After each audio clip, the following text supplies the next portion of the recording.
बाबा साहब डॉक्टर अम्बेडकर का यहाँ पर प्रतिमा लगा हुआ है हम लोग के पास, और इस पर लिखा हुआ है कि भारत के संविधान निर्माता बाबा साहब डॉक्टर अम्बेडकर हैं और तमाम डिग्रियां उनके पास है, उपाधि प्राप्त है उनको। जब से संविधान लागू हुआ लगभग 75 साल के आसपास हो गए, तब से देश के सभी लोग जान रहे हैं कि बाबा साहब डॉक्टर अम्बेडकर संविधान निर्माता है। और संविधान सभा के जितने सदस्य थे, उस सभा के अध्यक्ष थे, सब लोगों ने स्वीकारा कि डॉक्टर अम्बेडकर संविधान के निर्माता है। लेकिन आजकल एक नया मुद्दा छिड़ चुका है जो ट्विटर पर ट्रेंड कर रहा है, एक्स पे ट्रेंड कर रहा है कि BN राव संविधान निर्माता है। ये वही लोग कह रहे हैं जो कुछ दिन पहले कह रहे थे प्रेम रायजादा है संविधान के निर्माता, और बाबा साहब डॉक्टर अम्बेडकर को ये कहते थे कि ये कॉपी पेस्ट करके संविधान को लिख दिए। क्या कहेंगे ये तमाम जो ये बाबा आबा ढाबा है, जो कथावाचक, ये तमाम लोग जाकर सभा करते हैं, ब्राह्मण सभा, और ये लोग BN राव को संविधान निर्माता बना रहा है, प्रेम रायजादा को संविधान निर्माता बना रहा है, क्या कहेंगे इस पर? देखिए, बाबा साहब डॉक्टर अम्बेडकर के नाम पे ये इन जाहिलों को एक बार बाबा साहब डॉक्टर अम्बेडकर के नाम पे जो दुनिया भर में पंचतीर्थ का निर्माण इसी भाजपा की सरकार ने करवाया है।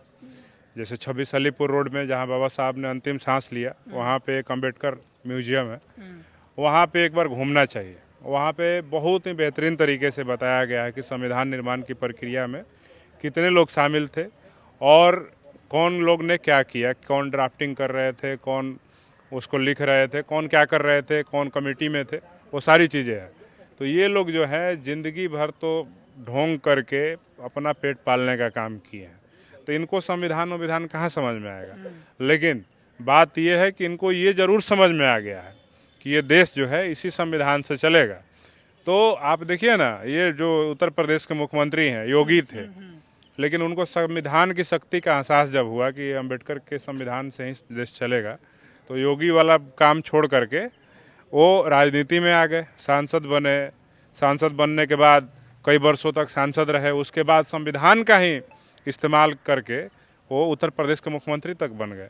तो ये लोग जो हैं इनको अच्छे से पता है, लेकिन ये दिमाग को भ्रमित करने के लिए, बहुजनों को भड़काने के लिए, उनको भ्रम की स्थिति पैदा करने के लिए इस तरह का बयान देते हैं।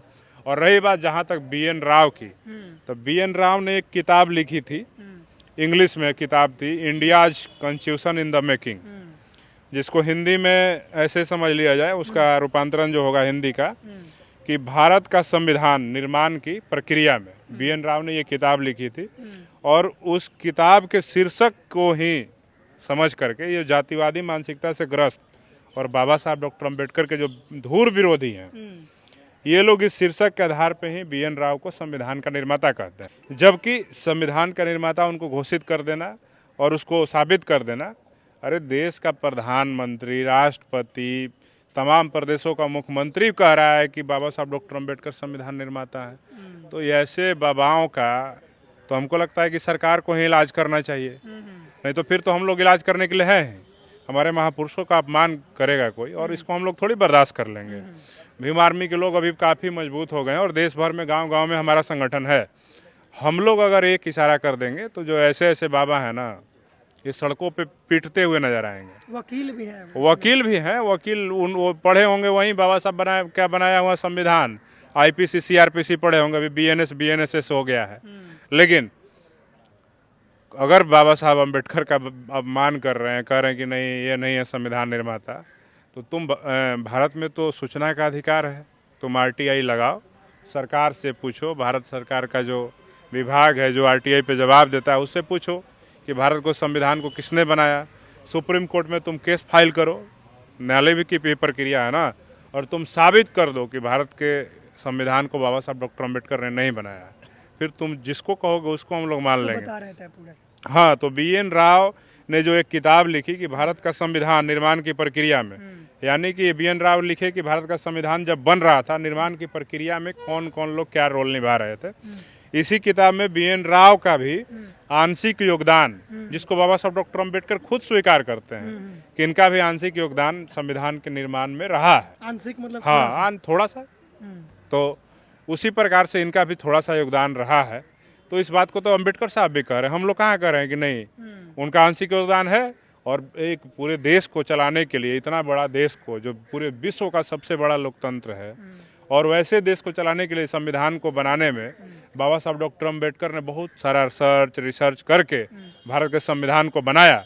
लेकिन संविधान के उन्होंने तो पूरा का पूरा ड्राफ्ट किया, लेकिन उसको जो टाइप करने का काम था वो अन्य लोगों ने किया। अगर आप देखिएगा तो भारत का जो ओरिजिनल संविधान है, हम नेशनल म्यूजियम जाइएगा, वहाँ पे देखिएगा लिखा है कि बाबा साहब अम्बेडकर ने इसको लिख दिया, लेकिन उसको पूरा एक साथ ड्राफ्ट करके उसको करने के लिए, जैसे क्या होता है कि हम कुछ कह रहे हैं, टाइप राइटर से हमारे मन में जो है कहीं आवेदन देने जा रहे हैं, चाहे कुछ किताबें लिख रहे हैं, तो हम लिख देते हैं उसको कॉपी पे, लेकिन उसको जब प्रिंट कराना हो तो हम पब्लिशर्स के यहाँ जाते हैं, प्रिंटिंग प्रेस में जाते हैं, उसको बोलते हैं भैया इसको छापो और इसको ऐसे छापो, यहाँ ये फ़ोटो डालो, उसको वो करो। तो फोटो डालने में, उसका आर्किटेक्चरल डिजाइनिंग करने में कई लोगों का हाथ है। तो अब डिजाइन करने वाला कहे कि हम ही संविधान लिख दिए हैं, लेखक हो गए, हम लेखक हो गए। यही सब फर्जी बात ये लोग करते रहता है। तो जिन लोगों को ये नहीं पता है वो लोग इस तरह का बात करते हैं। देखिए, हमारे नेता चंद्रशेखर आज़ाद जी ने इस पर एक ट्वीट भी किया था कि भारत का संविधान निर्माण की प्रक्रिया में BN राव के द्वारा जो किताब है उसको आधार बना करके कुछ जातिवादी मानसिकता से ग्रस्त और परम पूज्य बाबा साहब के विरोधी इस शीर्षक के आधार पर BN राव को संविधान निर्माता घोषित करने पर तुले हुए हैं, जबकि यह पुस्तक भारतीय संविधान निर्माण की प्रक्रिया, उसकी पृष्ठभूमि और उस समय की जटिलताओं को विस्तार से समझने में मदद करती है। जो BN राव का किताब है वो संविधान निर्माण की प्रक्रिया, उसका पृष्ठभूमि क्या था, उसको बनाने में कौन कौन सी जटिलता आई, उसको विस्तार से समझाने के लिए BN राव ने किताब लिखा। लेकिन इस किताब को आधार बना करके ये लोग उसको BN राव को संविधान निर्माता घोषित कर रहे हैं। अब आगे का देखिए लाइन उन्होंने क्या लिखा, जो लोग दिलवाले दुल्हनिया ले जाएंगे के समय के हैं वे जानते होंगे कि यह हिंदी पहली फिल्म थी जिसकी मेकिंग को लेकर के टीवी पर एक विशेष episode the making of Dilwale Dulhania Le Jayenge आया था। फिल्म जब बना था तो इसको लेकर के एक अलग बनाई, फिल्म को कैसे बनाया गया। उस एपिसोड के विज्ञापन को देखकर कुछ लोग यह समझ बैठे थे कि दिलवाले दुल्हनिया ले जाएंगे फिल्म टीवी पे आने वाली है और वे बहुत खुश हुए थे। बस इतनी ही समझ है इन जाहिलों का, बाबाओं का। हम इस पे ज़्यादा कुछ नहीं कहेंगे। बाबा साहब के विरोधी, अरे बाबा साहब को संविधान निर्माता कैसे बर्दाश्त कर लेंगे। ये बाबा साहब के जो वंशज हैं उसको पानी नहीं पीने देते हैं, अच्छे कपड़े नहीं पहनने देते हैं, अच्छे घर नहीं बनाने देते हैं, अच्छे जीवन नहीं जीने देते हैं, अच्छी गाड़ियों में नहीं चढ़ने देते हैं, और ये बाबा साहब को बोल देंगे कि संविधान निर्माता है। भारत के ओरिजिनल कॉपी जो संविधान का है, अगर आप उस हर पेज को पलटिएगा तो उसमें देखिएगा कि उस समय के एक डिजाइनिंग कॉलेज के जहाँ पे पेंटिंग वोंटिंग होता है, उस बनाने वाले हर पेज पे जिस प्रिंटिंग प्रेस से छपा वो चाहते थे कि मेरे माँ बाप का नाम छपे, तो हर पेज पे अलग अलग नाम जो है नीचे में लिखा हुआ है। तो उन लोगों का भी योगदान था। कल एगो पेज लिख दिया प्रेम, एगो लिख दिया पंकज, एगो लिख दिया श्यामा, ऐसे होता है। तो ये समझ बाबाओं को नहीं है। और सबसे बड़ी बात है कि ये बाबा जो है, बाबा साहब अम्बेडकर का विरोध करके, चूंकि इनको पता है कि अम्बेडकर के फॉलोअर इस देश में करोड़ों की संख्या में है, अगर उनके खिलाफ बोलेंगे तो हमको लोग जानेंगे, पहचानेंगे। ये सब बाबाओं को कोई पहचानता है नहीं। तो स्पेशली इस बाबा को जो आनंद दुबे है स्वरूप लगा के बैठा हुआ है, ये कह रहा है कि डॉक्टर अम्बेडकर केवल दलितों के भी नहीं, महारों के नेता है, अंग्रेज के एजेंट थे, 32 डिग्री भी नहीं है और विदेश में जाके पढ़े भी नहीं। तो स्पेशली इस बाबा को क्या कहेंगे, आनंद दुबे को जो ब्राह्मण है? इस बाबा को हम यही कहेंगे, सबसे पहले दिल्ली जाए, जाता होगा दान दक्षिणा के चक्कर में, तो दिल्ली जाए और वहाँ पे अंबेडकर साहब के नाम पे एक म्यूजियम 26 अलीपुर रोड में है, एक डॉक्टर अंबेडकर इंटरनेशनल सेंटर है जनपथ पे, वहाँ जाए और जा करके एक बार उसका पूरा अच्छे से चक्कर लगाए, और जब बाहर निकलेगा ना तो खुद ही कहेगा कि नहीं, हम गलत थे, बाबा साहब अम्बेडकर ही संविधान निर्माता हैं, और जो लोग उनके फॉलोअर हैं वो उनसे माफ़ी मांगे। लेकिन इसको फेमस होना है ना भाई, इसका मकसद वो नहीं है कि अम्बेडकर संविधान लिखे कि BN राव लिखे, इसको फेमस होना है। डिग्री पे भी सवाल कर रहा है। हाँ वही ना, इसको एजेंट कह रहा है। वही बात है ना, इसको फेमस होना है। इसको बाबा साहब अम्बेडकर के फॉलोअरों से गाली सुन करके अच्छा लगता है, इसलिए ये करना चाह रहा है। और समय समय पे इस देश में अम्बेडकर का विरोध वही लोग करते हैं जिनको बाबा साहब डॉक्टर अम्बेडकर से डर लगता है और उनके नाम पे फेमस होना होता है, वही लोग विरोध करते हैं। बाकी अच्छे अच्छे लोग इस देश के सुप्रीम कोर्ट के जज, वकील, आप उनसे समझिए ना, अच्छे अच्छे लोग हैं, सोहठ समुदाय में भी है, वो नहीं विरोध करेंगे बाबा साहब अम्बेडकर का, क्योंकि उनको सच में पता है कि अम्बेडकर ने ही संविधान लिखा है।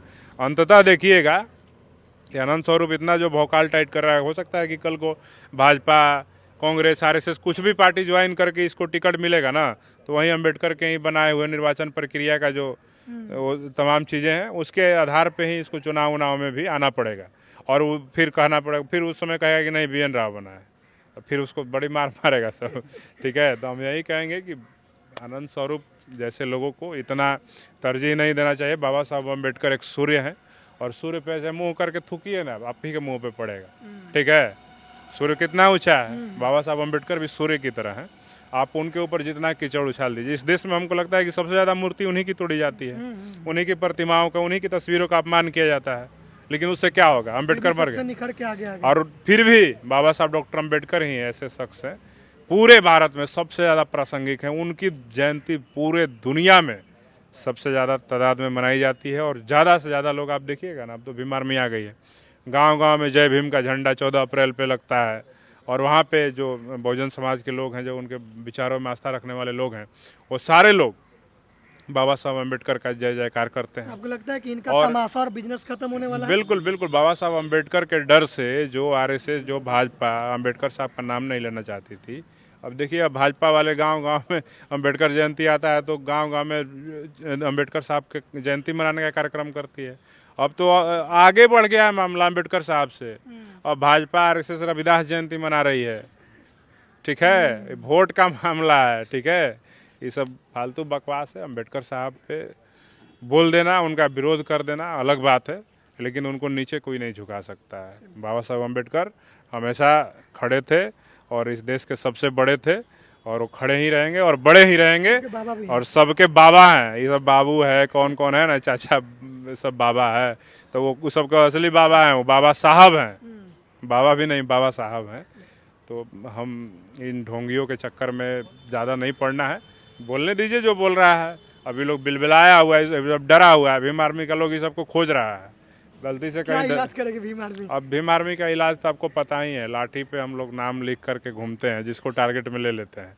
अब फिर हम लोग तो हाई कोर्ट को बंद करा देते हैं भाई, सड़कों को बंद करा देते हैं, देश को ठप कर देते हैं। अब ज़्यादा ये लोग बाबा साहब अम्बेडकर के सम्मान पे आवाज़ उठाएंगे कि उनके अपमान को हम कर दें, तो फिर तो भीम आर्मी अपने हिसाब से इलाज करेगी। और जब भीम आर्मी इलाज करती है तो गृह मंत्री को भी नहीं छोड़े आपने? हाँ, अमित शाह का भी हम लोगों ने इलाज बहुत अच्छे तरीके से किया था। बाद में उनके भाजपा के नेताओं को सफाई देना पड़ रहा था घूम घूम के कि नहीं नहीं ऐसा नहीं था, उनका इंटेंशन ऐसा था वैसा था। तो घबराना नहीं है, सबका इलाज हो जाएगा। अम्बेडकर साहब जैसे देखिए वहाँ खड़े हैं ना, वैसे ही खड़े रहेंगे आज भी, आज से 100 साल 1000 साल बाद भी। और ये जो जातिवादी मानसिकता के लोग हैं, ये कब कहाँ दफन हो जाएंगे, इनका नाम लेने वाला भी कोई नहीं रहेगा। लेकिन अम्बेडकर साहब थे, अम्बेडकर साहब हैं, और अम्बेडकर साहब रहेंगे।